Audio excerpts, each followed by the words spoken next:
Uşer'de duruyor bey, Bardız Toktoğlu'da duruyor bey, Cumgal'da duruyor bey, Bişkek'te duruyor bey. Bir kol çapkan boydan örgüzler varıp gülmeyle kandan geçti be. Öyle yapma geçti. Tamam gitti kendime.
Ay dostum,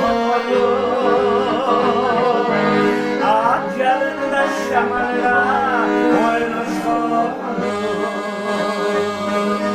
Geç gibi geriye baktığımızda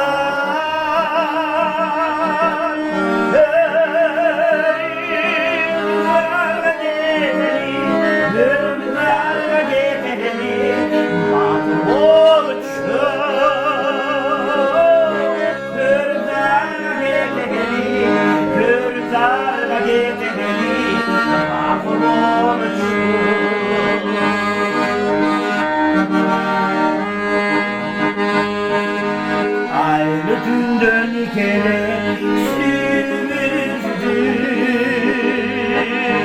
bir zarra çaçalı ülkümüzdü. Yıldızlar dikeli çaçlasın,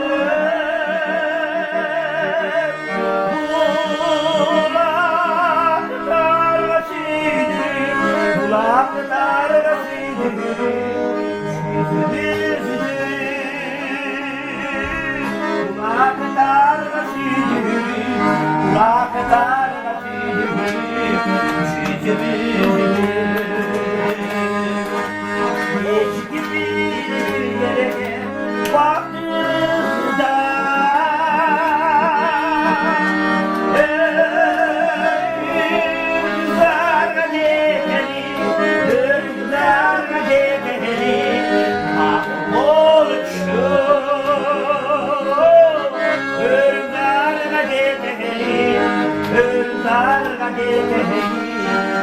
Kurban